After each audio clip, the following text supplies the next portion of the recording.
Every woman has a story. Share yours with us. This is the woman's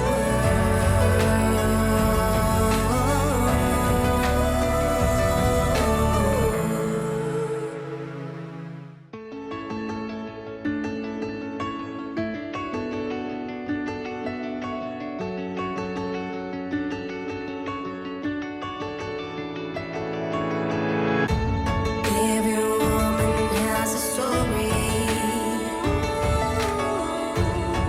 Share yours with us. Every woman has a story. Welcome to Women's World Show with me, Clara Chizoba-Kronberg.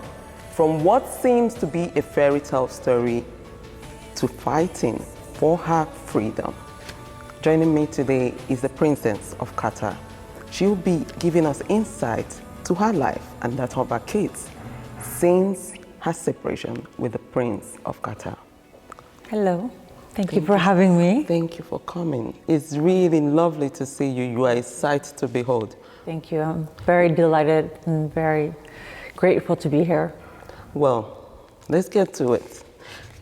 What attracted me first, not just your personality, is first of all the press. There's a press release that happened in Paris, and you wrote something on Instagram, and I quote. You said, "I have been struggling with posting this article of mine on Instagram, but after getting so many messages of support and how so many parents are in the same situation, I decided to share my story."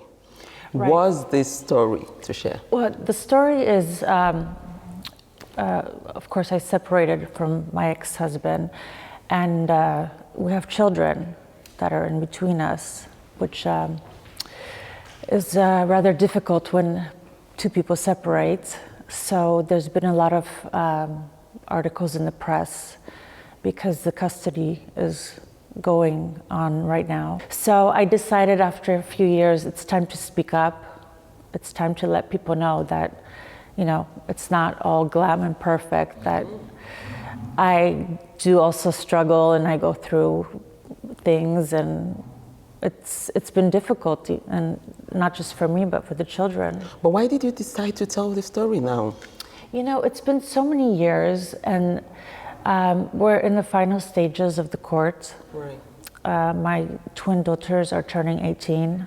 So it's about time to share. And like I say, on Instagram, I get quite a lot of messages of women who are either stuck in a marriage or controlled by the husband, especially coming from the Middle East. When you mix two different cultures, it's a little hard to adapt. Right, yes. So I get a lot of messages like, please, could you help me? My husband took my child, or, you know, I'm stuck here, what can I do? And do you think you're getting close to really having freedom? I mean, because the question here is that there's something I actually asked you before the first time we met. I said, what is it that you want? What is it that, aside from you getting custody of your children, right, what is it that you want? The most important thing for me is freedom. Being able to walk out, being able to do things that I want to do, instead of being just isolated and, you know. In a golden cage. Golden cage, I remember the word. Golden cage, Right. Yes. But I want to navigate these to, you know, the whole incident about your kids. How are they handling the situation? Because you're with your two daughters, Yes. and then one is with him. Yeah, so correct. why is this one staying with him, and why are two with you? And Well, this is the issue that we're having. My two daughters, they're twins, wanted to live with me, and he cut contact with them. It's like a punishment. Wow. So it's very sad because, you know, children need both parents. Exactly. And the little one is not allowed to talk to me, which makes me extremely sad. because it's, you know, she gets a lot of material things from her father, and it's almost like manipulation, blackmail, Right.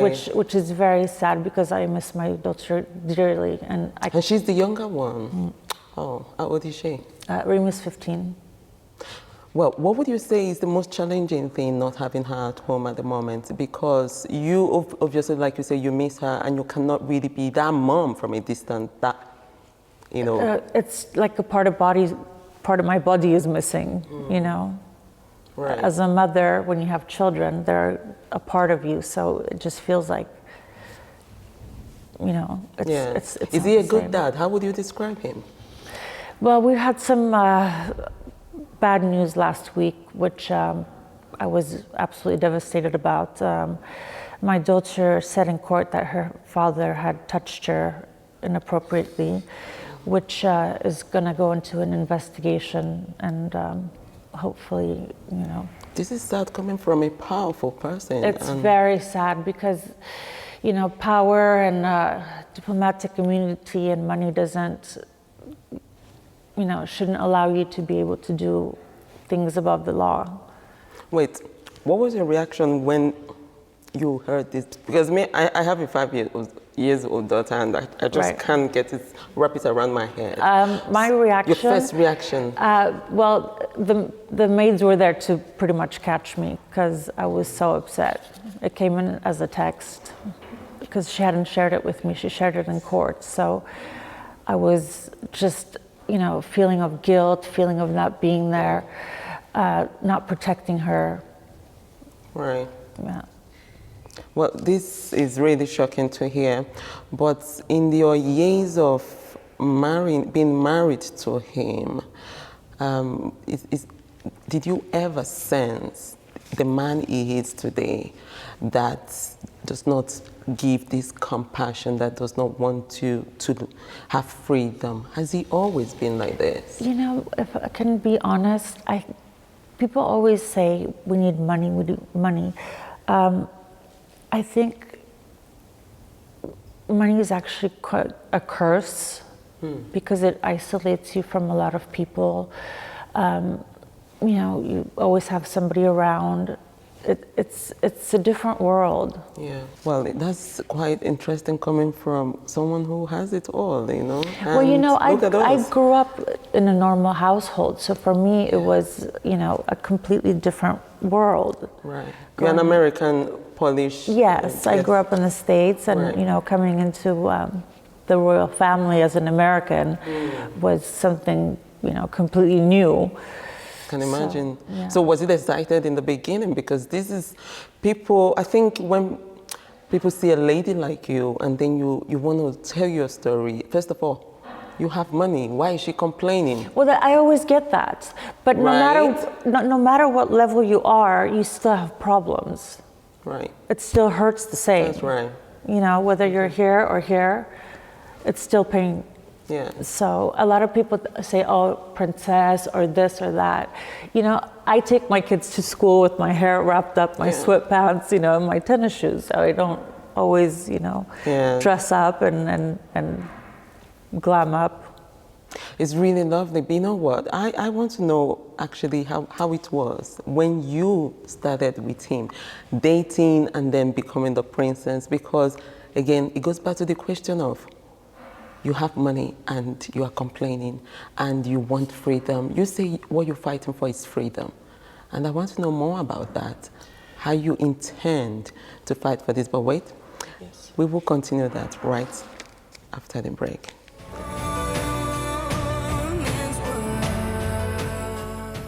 Welcome back. Before the break, we were talking about, you know, the whole reference, the way people address you. You are rich. You shouldn't have the problem that the poor people have.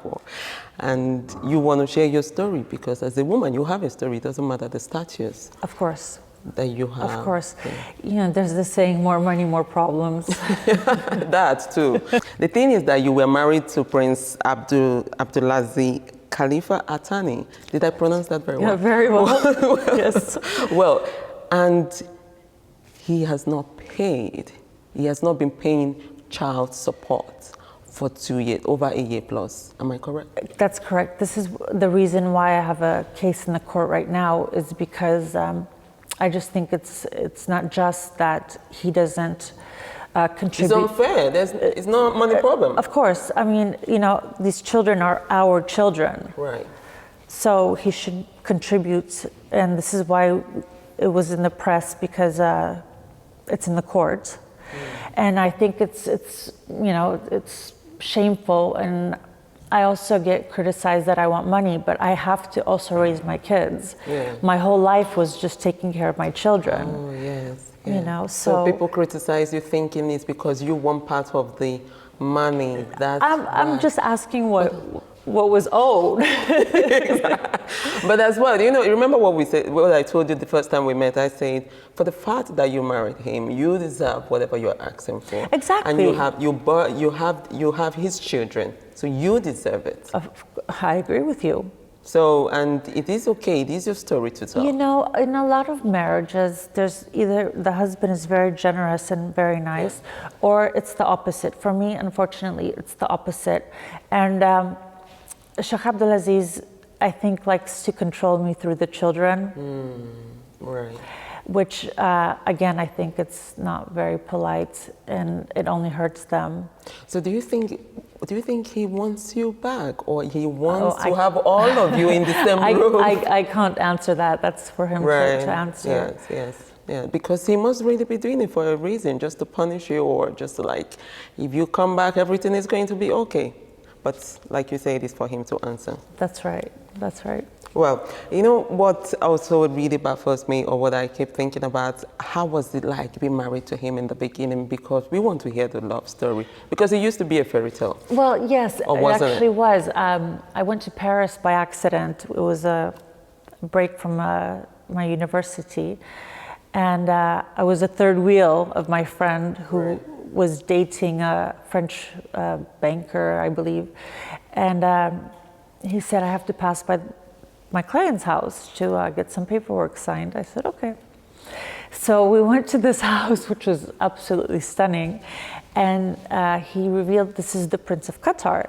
Now, 20 years ago, when you say Qatar, people would go... ring it, but like, where is that? Yeah, right. exactly. So we got to chatting a little bit, and we exchanged emails. And by the time I got back to Los Angeles, my box was full, and roses and everything. So it was a very nice courtship. Yes, okay. There was a good time in it. Beautiful. Yes. Well, we give it to him there.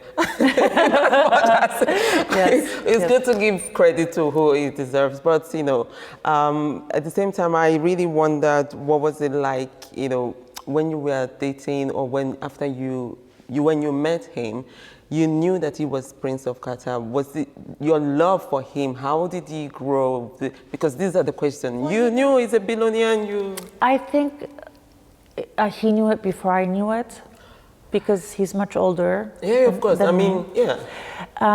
But you know, when you get to know a person and you sit and you talk for hours and you get to know that person, there was something that struck me about him.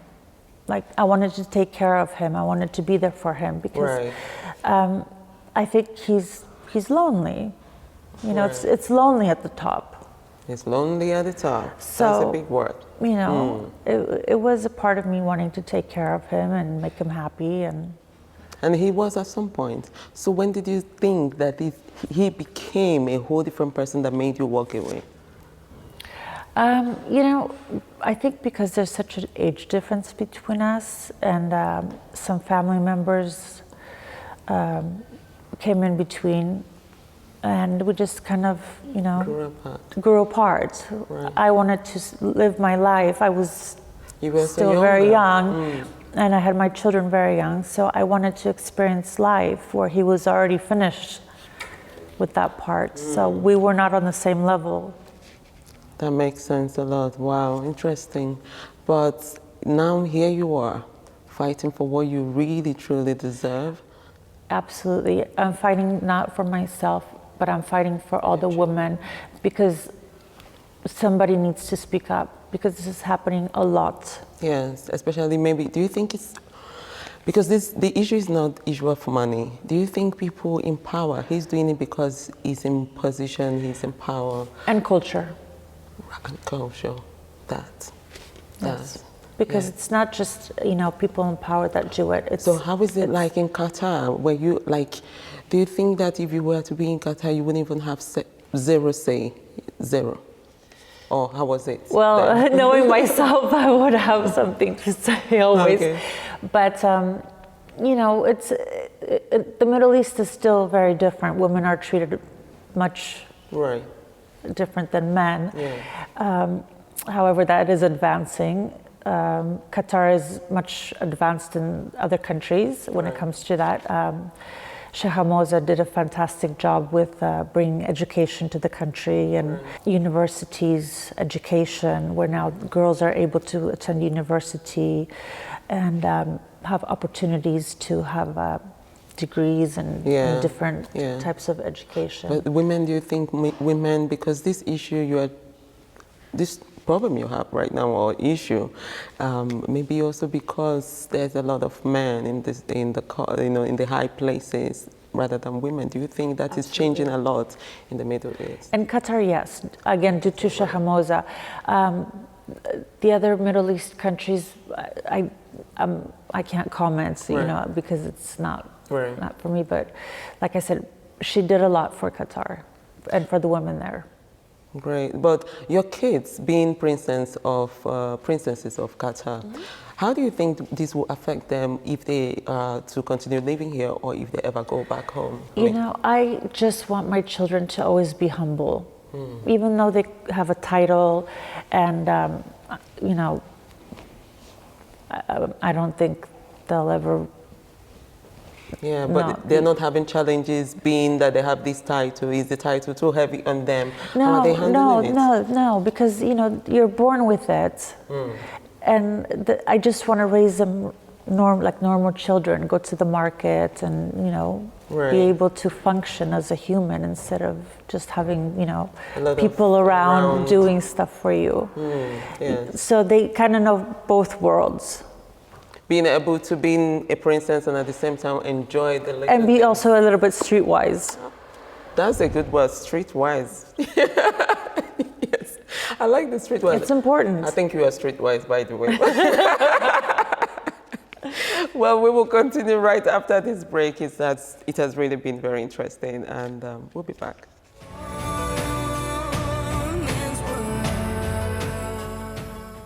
It has been a very insightful one with Kasia. And I am always curious and I want to ask, which is why we are here, to the alleged molestation. If he was to find guilty of that, what do you think will happen? Do you think he will go free? What would you want for it to happen? Look, when you hurt somebody, no matter who you are, what you are, you must have the punishment. Yes. I hope it's not true. However, when my daughter says it, I do believe my daughter. Of course. Unfortunately, it's a horrible story, something that really hit me very hard. But anybody who touches children, no matter who you are, it's unacceptable. Absolutely. Yeah. Absolutely. So. Well, I hope it's not true, but it came from your daughter. So it's difficult to say, I hope it's not true. Exactly. Like you said, you trust your daughter. Right. And it's your daughter, you have to take her word for it. Yeah, and again, the guilt kicks in and the shock and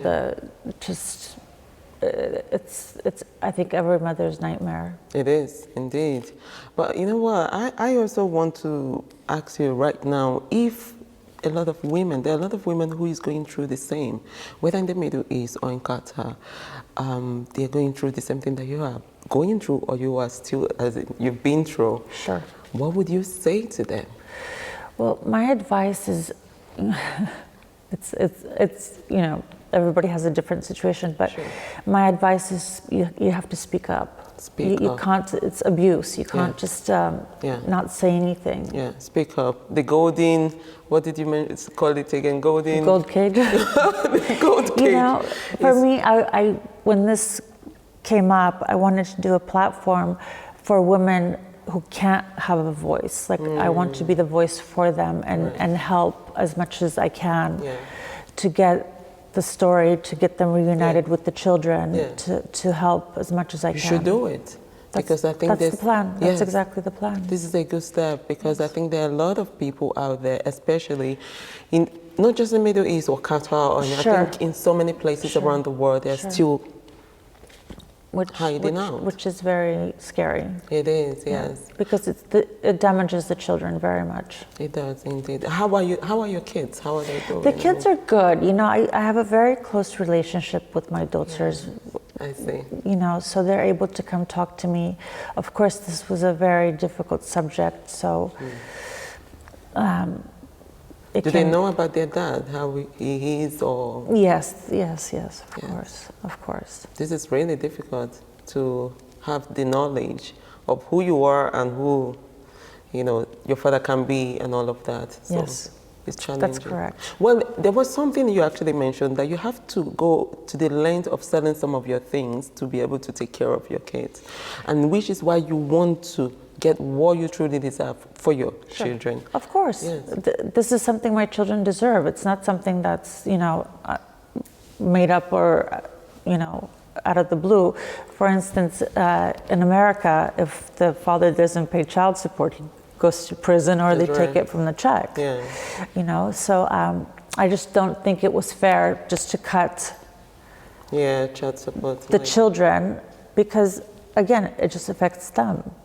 That's right. You know, and as a mother, I will do anything to take care of them. Which is why you sold some of your jewelries. And, I did. And people will say she has a lot of them, but that's not the important. point. Yes, not the I point. didn't have the children myself, and like I said, you know, if I had not married him and finished university and had a job and be able to work, I wouldn't have a problem. But my job was taking care of my family.